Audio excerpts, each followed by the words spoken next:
Welcome to Labor Talks. I'm your host, Laurie Gruber. Today's special guest is Nick Smiar. Nick serves as the county supervisor for the Eau Claire County from District 15, correct? Right. Welcome to Labor Talks. Thank you. For the viewers, especially if there's anybody that's new that's moved into your district or hasn't been paying attention, can you tell us a little bit about you? Sure. I've been on the county board for 8 years. I'd be going into my 5th term with this election, if I am elected. I am retired, officially retired from the university, professor emeritus of social work. Currently teach as an adjunct professor in the honors program. My background, I'm a social worker. I taught in social work for 20 years at UW-Eau Claire, 3 years at the College of St. Teresa in Winona, and prior to that I was executive director of a multi-purpose child and family welfare agency in Illinois and taught at a university there also. My wife and I have lived here for 31 years now, raised our 3 children, none of whom live here right now. I'm not sure what that means, but yeah. I grew up in central Wisconsin, and one out of 7, and we're everywhere. Then you know. Yeah. You know. We've stayed here for 31 years because Eau Claire, I think, is the best kept secret of the whole state of Wisconsin. It's beautiful. It's a great community to be in, and we have some interesting political struggles that we do. I guess that's what we'll talk about here. Part of it is reminding Madison we're here. Yeah. Is there anything else about me that you would like to know or you think others would like to know? What did your wife do? My wife is also officially retired, but she has been the president of the Neighborhood Association, Historic Randall Park Neighborhood Association. She has been subsequently the president of the Historic Randall Park Neighborhood Revitalization Corporation, which is a nonprofit connected to the organization. And she recently stepped away from that, although she's very involved. Her great interest is the neighborhood. Well, when you help build a neighborhood up or a project up, nobody ever That's wants right. to really step away from it and see it go, especially when a part of the town is really beautiful. You want to keep it that way. Well, we think that area of Randall Park neighborhood is a beautiful neighborhood. And unfortunately, it has a bad reputation, and it really shouldn't. Our neighbors, most of our neighbors, are students. 85% of the housing in my district is rental. Wow. And it's safe to assume most of that 85% is students. But I want people to understand they have been wonderful neighbors. You know, you hear stories about drunkenness and so on. That's not been our experience. In fact, of all the neighbors we've had in the rental next to us, there was only 1 year that we had any trouble, and they weren't students. So. Well, and a lot of people think, too, that if it's a college town and you've got college rentals, that those rentals aren't in the best shape. But that's not true in this town. Well, there is some need to renovate some of the houses. That's true. But that's not the students' responsibility. No, that's the landlords. It's the landlords. Right. Not to say that students as renters never do damage. They do, like any renter might, Yep. because they don't own it. It's not theirs. And they also don't have, I say, they're young people, and they don't know what it's like to be neighbors because they've never had to be. Plus, they figure they're transitory. Maybe so, yeah. So we always go next door and say, now, we're going to be good neighbors, and here's what you can do to be good neighbors. We've really had very good relationship with our neighbors. That's good. Yeah. Well, and we were talking about District 15. Right. For the viewers who don't know, where is District 15? District 15 extends from the north side of Niagara Street, just at the edge of Randall Park, north to Madison. From the east and the river to 9th Avenue. Okay. So it's, for the most part, it's the Randall Park Neighborhood Association. And you said 85% or thereabouts are students. No, I said are there rentals. Are rentals. But it's safe to guess that most of that is student rental. How do you get them involved? Well, we've done, now you're really not talking about my district, you're talking about my wife. No, I mean, how do we get kids involved to go vote and to take part in their community? Well, we've started neighborhood block parties. We have an annual, we call it a carnival, but it's not really that big a deal, in Randall Park. And we specifically invite the students as neighbors and invite them to become involved. In addition, I have approached some of my student neighbors to be involved with me in my own campaign, to be activists. Plus, I go, I go around and say, get out and vote. Well, and I think after the shooting in Florida, where the kids got involved in the anti-gun movement and went around speaking, I think kids started getting more involved in certain issues. Mm-hmm. But we need to get them involved in all issues, not Right. just the one. And that one is important. Right. Well, I think one of the issue areas for the students, you mentioned it already, it's housing. Part of my platform is safe, secure, and affordable housing. And so when I talk to the students about it, I ask them, let's talk about the safe part. Well, I hear about such things as black mold growing in the houses, that sort of thing. Or secure, we talk about crime in the neighborhood, you know, the kind of break-in, quick grab sort of thing. When we talk about affordable, we have to talk about how much they're being charged for the housing and whether it has that much value, if you know what I mean. Right. These are, for the most part, they're quite old houses. Many of them are literally over 100 years old. I went to University of Stevens Point. Mm-hmm. There were 11 kids in the house we were in. 5 boys upstairs, 6 girls downstairs. That house wasn't zoned, I don't think, for that many people. That's exactly what we had next door to us when we moved in, See? at $400 a head. Yep. But now, this is a good word for the landlords. I'll say the name of the landlord, it's JCAP. JCAP bought that house and really, I mean, fixed it up like you could not believe, and put 3 on each side, which is what the city ordinance is. Not 11. Not 11. And these 6 have been, they're very good neighbors. Even when we had 11, they were good neighbors. But that's not right. That's just not right. There's no privacy. And Right. with our state being one of the top for trafficking, you want to make sure the kids are safe that way too in housing. Yeah. So they can walk from their house to their classes and not have to worry about being picked up. Well, and so their houses are secure. So we often would make a little agreement with our neighbors. Well, when you're gone for Christmas, we'll watch your house. And when we're gone, they'll watch our house. Walk your dog, that type of thing. So, but that's if I had a dog, yes. But that, that's helping. That's Yes. like you said, being a good neighbor. Yes. As chair of the county board, what type of policies is the county board working on right now? Oh, wow. Okay. Big question. Let's talk about something non-controversial. Things coming in front of us. Well, the most important right now is maximizing involvement through civic engagement. And you may be aware, we're running a program called Speak Your Piece. And that is a program in which we try to draw the whole community into a discussion about what's good for Eau Claire, what's good for the city and the county, what's good practice, and gathering ideas and inviting people to become involved. And that's going to start, I think it's on March 9th. There are, I believe, 6 sessions scheduled, a couple in Altoona, a couple in Eau Claire City, and you'll be hearing more about that. That's been the focus of a lot of our attention. It will become connected to our budgeting process, because as you know, a budget is a statement of what you think is important and so on. So we want to know from the community what's important, where do you want to see the effort go. So that's one of the issues. I can mention one that's controversial. Out in the township of Clear Creek, there's a proposal for a wind farm, which is adamantly opposed by some number of the residents in that area. And the county is caught in the middle in that one, because technically the county has nothing to say about it. It's the Public Services Commission. However, we've had discussions with the folks from there, and they've said the problem that they have is the Public Service Commission does hold hearings, but they're all in Madison. We need to get some listening sessions. Well, the county board just passed a resolution to the legislature and others. I don't know if the verb would be requiring, demanding, expecting that the Public Service Commission would hold hearings in that township regarding this. What we've said to the people is, you have the right to be heard. This is your property, your neighborhood, and we absolutely support their right to be heard.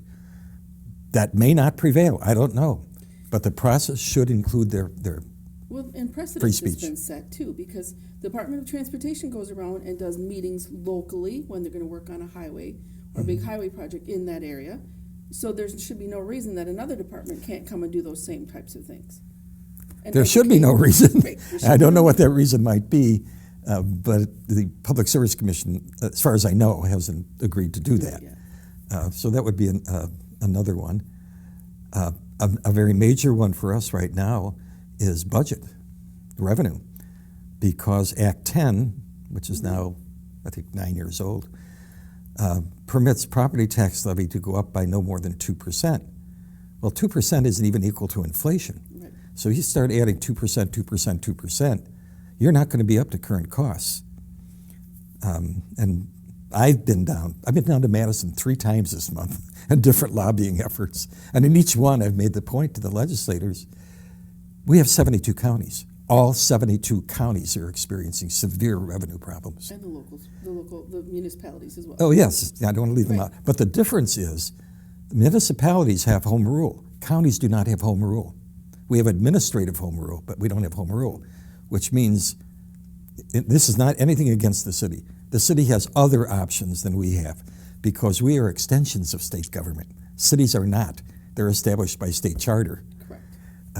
So there's quite a bit of struggle. In the middle of that, we're experiencing, for example, in human services, a tremendous growth demand for services.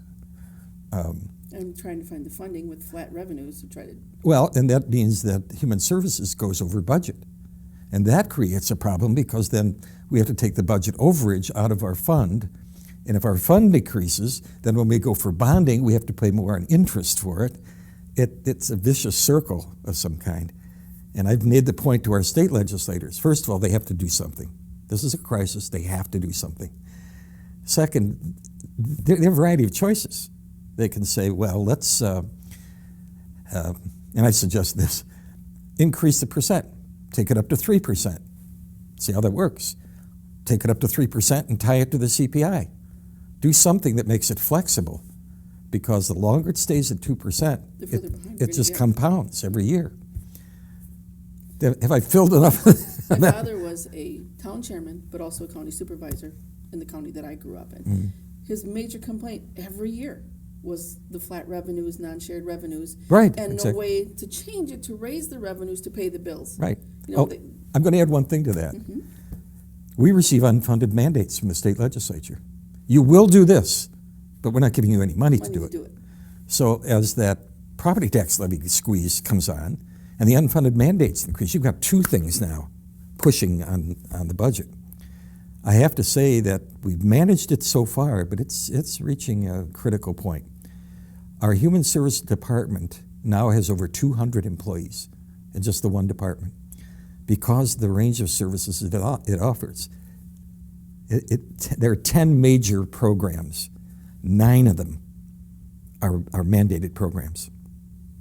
Mandated means you don't have a choice. You must offer the service. Well, and I testified with the Joint Finance Committee because one of the things that they were going to try to take away in Walker's last budget was funding for aging, dementia, Alzheimer's. ADRC issues. And I'm like, wait a minute, how can you do this? It's like all the people coming back from the military with PTSD, and how many, 20% of all homeless people are veterans. Mm-hmm. And it's like, but they're not helping them. Mm-hmm. And where's the funding supposed to come from? And it's that, okay, you got to provide this, but I don't know how you're going to do it. Right. A better question is, where's that money going? And I have an answer for that, but we don't want to spend an hour on that.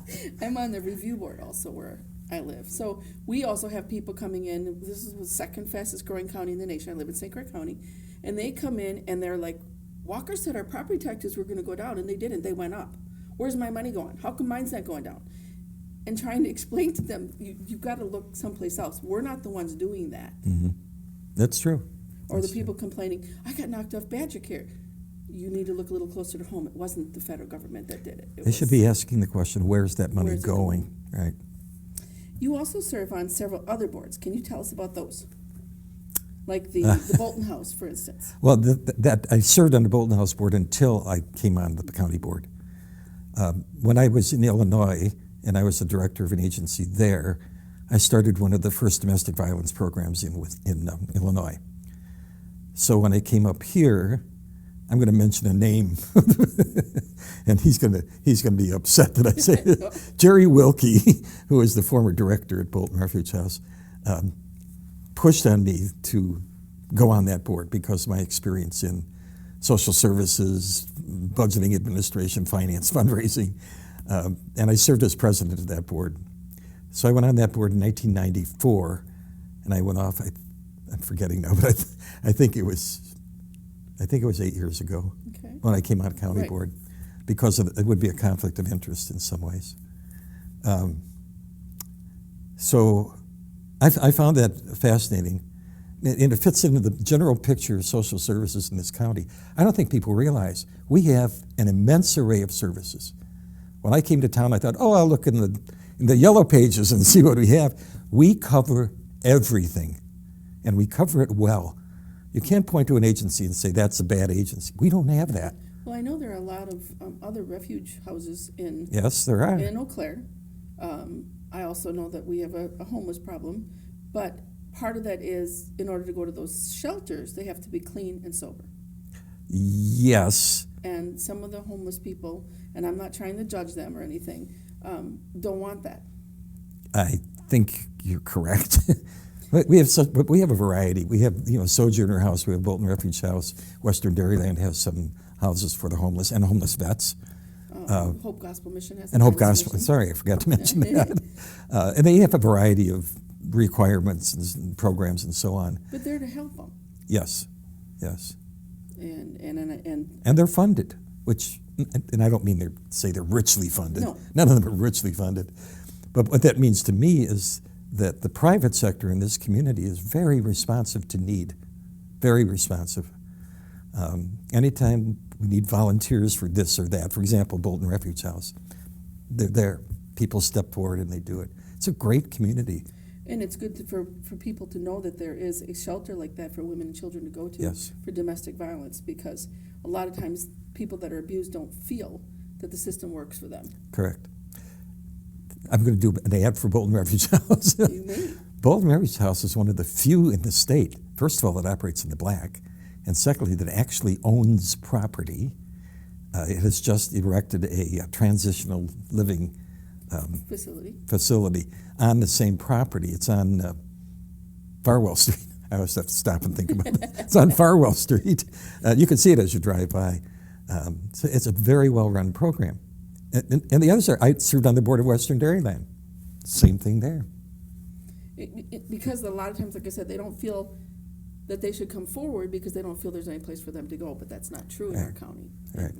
Well, one of the things that is useful in this county is information referral kinds of programs. For example, the ADRC does that. Someone comes and says, here are my needs, I don't know where to go. And they say, go here and we'll connect you, and And I know there's a pretty good foster care program in this area as well. I have a friend who's a foster care mom. We were foster parents also a few years back. And for them to know that they have a safe place to go and a system that will oversee it, so they're not going to a home and are lost, that's important. You were also president, or are president, of the licensing board for social workers. Well, not president. I was, this is going to take a mouthful. In Wisconsin, in the Department of Safety and Professional Services, we have the Marriage and Family Therapy, Psychological Counselor, and Social Worker Licensing Examining Board. Okay. Long mouthful. Within that board, there are 3 sections. One of them is the social worker section, and that's the one that takes care of licensing for social workers. I was a member of the examining board and the social worker section, and then I served as the chair of both of those for about 5 years. What issues are the most important, do you think? From that perspective? To get our social workers licensed, what issues are they looking at? First of all, licensing is a public safety measure. It's not a guarantee that the person is at a certain level of performance, But in order to receive a license or a certification, you have to pass a national exam. You have to pass a jurisprudence exam in regard to Wisconsin law. You have to have, for social work, you have to have graduated from a school accredited by the Council on Social Work Education. There are all these measures. And if there's anything done that affects any of those measures, it affects public safety. Continuing education as well. Oh, yes. I work for an insurance company, and I have to take 24 credits every other year, part of which is ethics. And I'm sure the social workers do as well. I have been one of the, maybe, 8 or 10 people in the state. I've taught ethics for social workers since the law mandated it back in '94, and that's been a real education. We have 12,000 certified and licensed social workers in Wisconsin, and I've been doing, maybe 5 or 10 of these a year for 20-some years now. And it's very interesting to me because at first the person will come in and say, why do I have to take this every 2 years? And, I have my degree. Laws change. Well, I say to them, so you go to the doctor, and the doctor comes in and does the diagnosis and says, yep, been to graduate school, haven't opened a book since 1960. Going back to that doctor, are you? Nope. There's the point. There's the point. And at the end of the ethics sessions, very often they come up and say, I knew this, but I never really thought about it, or I've had to deal with this, and I'm so glad I have this opportunity to review it.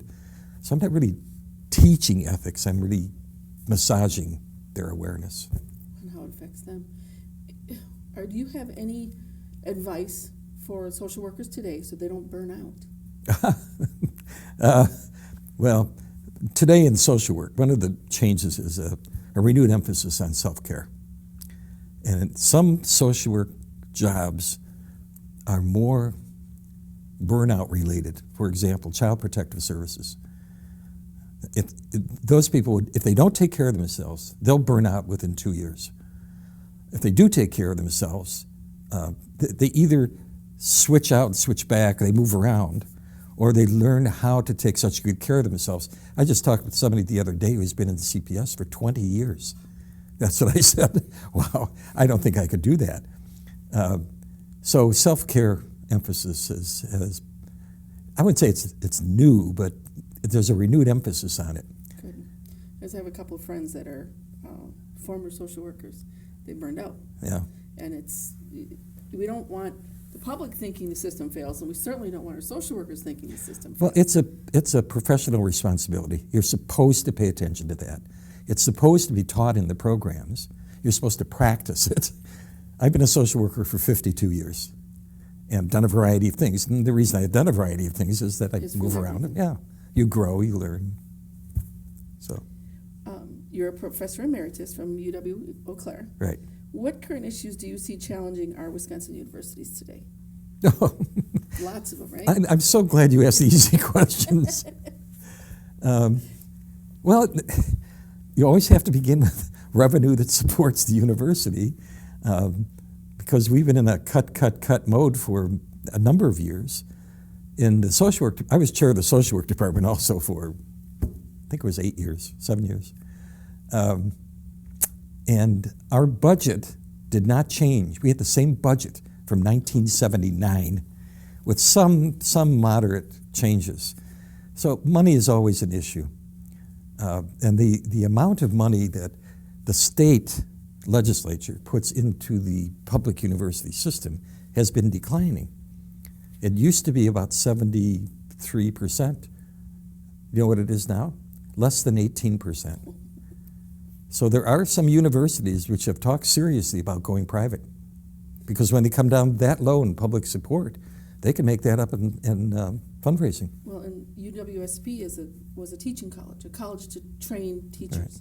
And when they came in and said, we're going to drop 13 humanity majors. I remember that. Where are the teachers going to go now? Because you can't go to be a teacher if there's no major for that issue.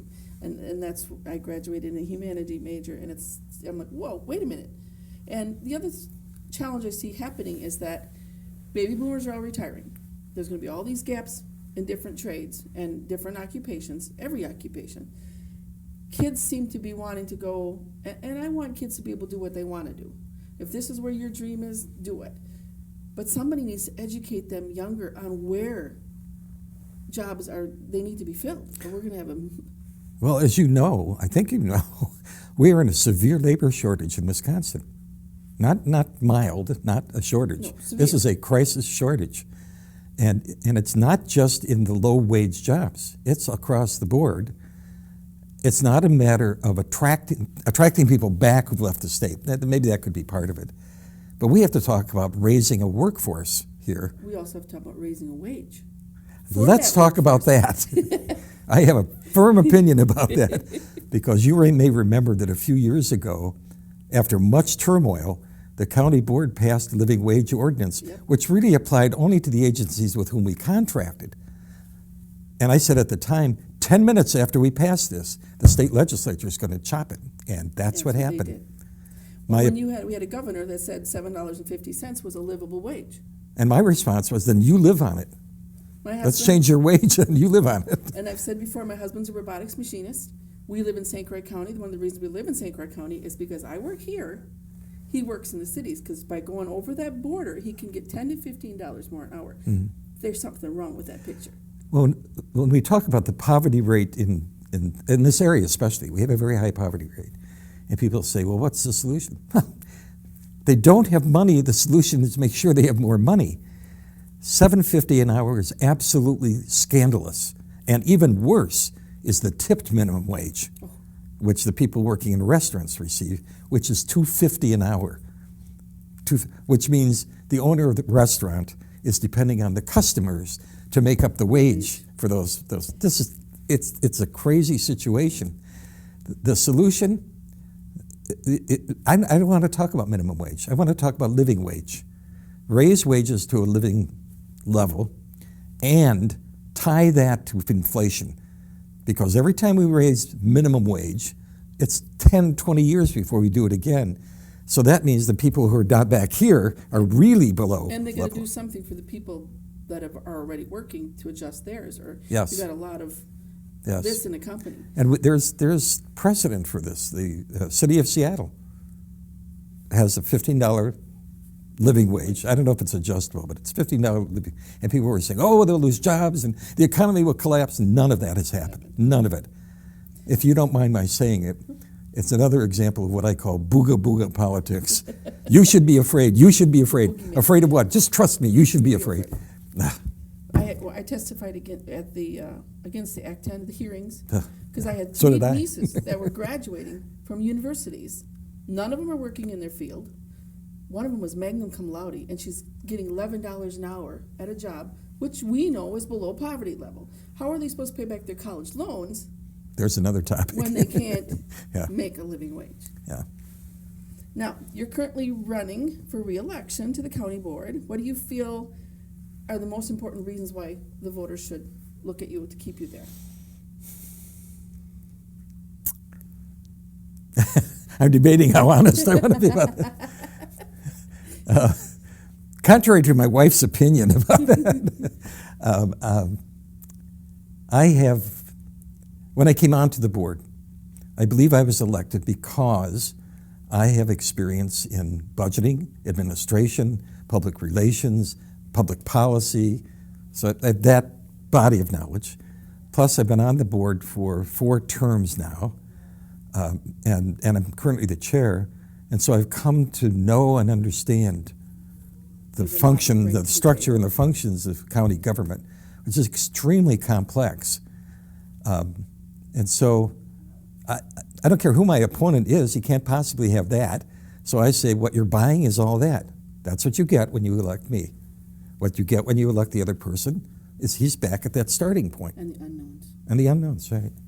You and I could talk forever. I'm sure. We've got a lot of good stuff we can talk about. But we're running out of time. Oh, And so Ooh. that's our program today. See, it didn't take very long to go through all that.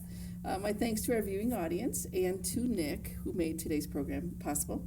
My thanks also to our fellows behind the cameras who make our show possible, give us an outlet for our working family voices. And a final note, Labor Talks is on Channel 993 twice weekly. You can also use your favorite search engines and find it on YouTube. Thanks for tuning in. go vote.